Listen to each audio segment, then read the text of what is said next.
कभी कभी ये भी तो हो सकता है कि सामने वाला चाहता है कि उसका आदर करे, इसलिए हम उसका आदर कर रहे हैं। जैसे मैं तो खड़े हुए, तो मैं समझ रहा हूँ इस बात को, ठीक है, ऐसा तो हो ही सकता है। इसमें कौन सी खास बात है? ऐसा तो हो ही सकता है कि आपको लग रहा है कि आदर मन से तो नहीं आ रहा, लेकिन कर देते हैं क्योंकि उम्मीद कर रहा होगा। ऐसा तो होता ही है। सोशलाइजेशन यानी कि समाजीकरण। समाजीकरण जीवन भर चलता है, ऐसा नहीं कि एक बचपन की बात है, जीवन भर चलता है। शुरुआती दौर में उसको बोलते हैं प्राथमिक समाजीकरण, प्राइमरी सोशलाइजेशन, जो बचपन में है। और बचपन के बाद जीवन भर जब भी समाज कुछ नया आपको सिखाता है, वो है सेकेंडरी सोशलाइजेशन, जो लगभग व्यक्ति अपनी मृत्यु तक कुछ ना कुछ सीखता है समाज से। ये चलता ही रहता है, किसी एक समय की बात नहीं होती है। जिस व्यक्ति का समाजीकरण ठीक से हो गया, इसका मतलब पता क्या होता है? अपने बड़े बूढ़ों के मुंह से सुना होगा कि आजकल बच्चों में सब कुछ संस्कार नहीं है। संस्कार उनको लगता है आखिरी पीढ़ी उन्हीं की थी। और मजे की बात है कि उनके पेरेंट्स को भी लगता था कि आखिरी पीढ़ी उन्हीं की थी। हर पीढ़ी के बुढ़ों को लगता है कि संस्कार खत्म हो गए हमारे साथ ही, हम आखिरी संस्कारवान पीढ़ी हैं, उसके बाद संस्कार बचे नहीं। आपको बूढ़ों की बात सुन के ऐसा फील हुआ कभी कि संस्कारों को लेकर बहुत तनाव में रहते हैं वो लोग कि अब खत्म हो गए संस्कार, जबकि आप साबित करते हो कि नहीं है संस्कार, आप भरोसा रखिए हैं, उनको भरोसा नहीं होता होगा। ये जो होते हैं ना संस्कारी बच्चे का बेसिक मतलब है जिसका ठीक से समाजीकरण हुआ है। और ऐसा समाजीकरण हुआ है कि वो एक व्यक्ति नहीं बचा है, टाइप बन गया है। टाइप का मतलब समाज को जैसा पीस चाहिए था, ठीक वैसा पीस बन गया है। समाज की फैक्ट्री में उसके खांचे में से वही पीस निकला है जैसा पीस चाहिए था, जो हर चीज मान लेता हो, विरोध न करता हो, विद्रोह तो कतई ना करता हो। अगर पापा ने कह दिया है कि बेटा, तो उसके बाद वो चू भी नहीं करता हो। रोज सुबह शाम दोपहर जब पेरेंट्स उनके पैर छूता हो, हर बड़े के पैर छूता हो। अगर किसी बड़े ने आदेश दिया है तो उस पर किंतु परंतु का सवाल ही नहीं, हर चीज को मान लेता हो। धार्मिक व्यक्ति, ये लंबी दाढ़ी वाले व्यक्ति को देखते ही चरण में लौट जाता हो। संस्कारी बच्चा वो होता है। और ऐसे बच्चे जिस देश में ज्यादा होंगे, उस देश में विद्रोह कभी नहीं होगा, क्रांति कभी नहीं होगी। भारत के इतिहास में क्रांतियां आमतौर पर नहीं हुई हैं, क्योंकि ये संस्कारी बच्चे बहुत सारे हैं। भारत एक संस्कार प्रधान देश है। खेती प्रधान है कि समस्या प्रधान है कि संस्कार प्रधान है, समझ में नहीं आता, लेकिन हाँ, अभी की स्थिति में संस्कार प्रधान कह लीजिए।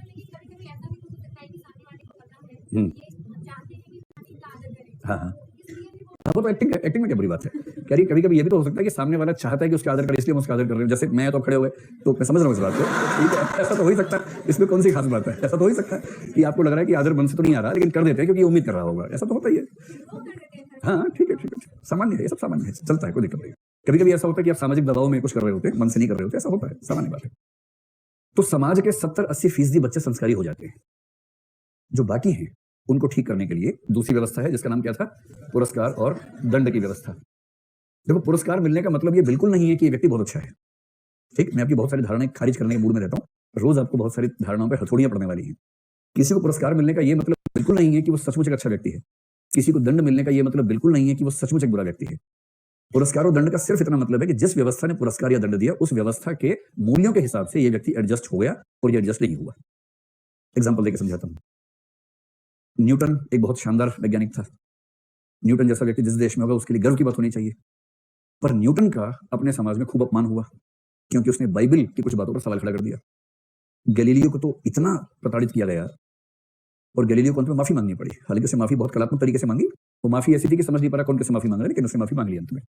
इस भाषा में मांगी कि यद्यपि मैंने जो प्रयोग किए थे अपने हिसाब से एकदम ठीक किए थे और मुझे भरोसा है कि निष्कर्ष भी मेरे ठीक हैं, किंतु फिर भी मैं माफी मांगता हूं कि इससे ठेस पहुंची है। अब उसको पढ़ के समझ नहीं आता कि दरअसल वो क्या कहना चाह रहा है।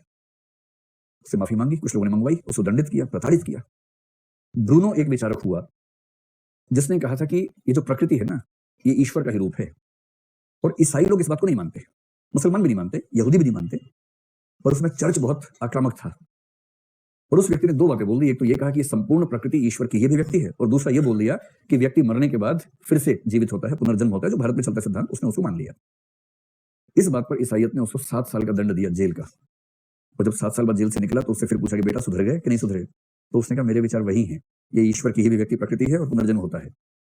इस बात पे नाराज होकर चर्च ने 1600 ईस्वी में उसको चौराहे पे खड़ा करके जिंदा जला दिया, जला के मार दिया।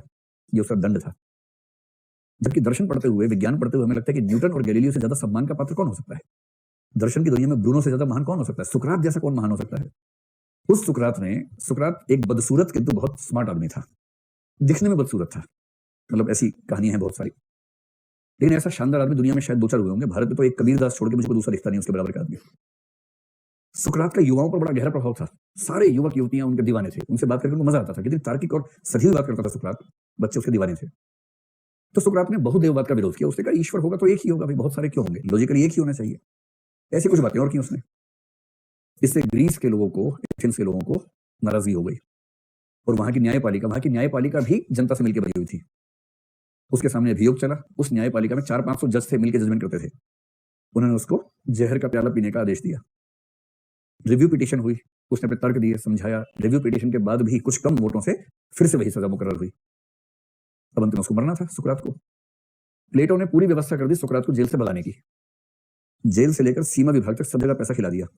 ये सब विभाग अनादिकाल से आज तक एक ही तरह से काम करते रहे हैं, तब भी ऐसे काम कर रहे थे। जेलर से साठगांठ कर ली, पुलिस से कर ली, सीमा विभाग से कर ली, हर जगह सेटिंग होगी, लाओ निकाल देंगे बाहर। सुकरात ने कहा कि नहीं, मैं नहीं जाऊंगा, मैं मरूंगा। प्लेटो उसका विद्यार्थी था। प्लेटो तड़प गया, उसने कहा गुरुजी ऐसा क्यों कर रहे हो, निकल लो। उसने कहा कि अगर मैं चला गया ना तो मेरा शरीर तो बच जाएगा पर मेरे विचार मर जाएंगे, और नहीं गया तो मेरे विचार नहीं मरेंगे चाहे मेरा शरीर मर जाए, और शरीर और विचारों की तुलना में मेरे विचार मेरे शरीर से बहुत ज्यादा महान है, महत्वपूर्ण है। और फिर उसके एक दिन के बाद उसने अपने हाथों से लेकर जहर का प्याला पिया, ऐसे वर्णन मिलते हैं। अब सुकरात अगर दंडित होता है तो कैसे मान ले कि दंड व्यवस्था हमेशा बुरे व्यक्तियों को दंडित करती है, और पुरस्कार हमेशा अच्छे व्यक्ति को नहीं मिलता है। पुरस्कार उसे मिलता है जो व्यवस्था के हिसाब से अच्छा है। और इसलिए एक सांप्रदायिक शासन के दौरान सांप्रदायिकता पर लिखने वाले साहित्यकारों को पुरस्कार मिलेंगे, और एक धर्मनिरपेक्ष शासन में जो सेकुलर राइटर्स होंगे उन्हें पुरस्कार मिलेंगे। सीधी सी बात है, सारे बड़े पद, सारे सम्मान, सब कुछ उन्हीं को मिलेंगे। इसलिए पुरस्कार और दंड व्यवस्था खुद को मेंटेन करने के लिए देती है कि जो हमसे मैच करेगा उसको पुरस्कार मिलेगा, जो हमसे मैच नहीं करेगा उसको दंड मिलेगा। इस बात का ऑब्जेक्टिवली कोई निष्कर्ष निकालना कि हमेशा अच्छे व्यक्ति को पुरस्कार मिलेगा, ऐसा नहीं होता है। एक एग्जाम्पल सिंपल सा, अगर किसी अरब कंट्री में जैसे संयुक्त अरब अमीरात में, ईरान में, इराक में, सीरिया में कोई लड़की छोटी सी ये कहे कि मैं तो इसी उम्र से बुर्का पहनूंगी, और बुर्का पहनने लग जाए और जीवन भर बुर्के में रहे, कहे कि मैं तो अपने दीन को ठीक से फॉलो करना चाहती हूं और मुझे लगता है कि बुर्के में ही हमें धर्म की सीख है, इसका सम्मान करना चाहिए। इस बात की लगभग पूरी संभावना है कि वो समाज उस लड़की का भयानक सम्मान करेगा। इससे सीखो बाकी लड़कियों, निकम्मियों, इससे सीखो, देखो कैसे अपने धर्म का पालन करते हैं, ये सब हुआ ना। और यदि वही लड़की फ्रांस में, पेरिस में ऐसी हरकत करे, उसे जेल हो जाएगी, क्योंकि पेरिस में बुर्का पहनना अपराध हो जाएगा। एक ही कृत्य है जिसके लिए शायद ईरान में सर्वोच्च पुरस्कार मिलेगा और पेरिस में उसी के लिए जेल मिल जाएगी। इसका मतलब क्या हुआ? क्या कोई कृत्य अपने आप में पुरस्कार या दंड का पात्र है, या कृत्य की व्याख्या कोई व्यवस्था कैसे करती है इससे तय होता है कि पुरस्कार मिलेगा, दंड मिलेगा? व्यवस्था। और व्यवस्था का मतलब सामाजिक नियंत्रण की व्यवस्था, उस समाज की व्यवस्था। समाज अपने हिसाब से मैकेनिज्म तय करेगा। इस तरह से दुनिया का हर समाज चलता है।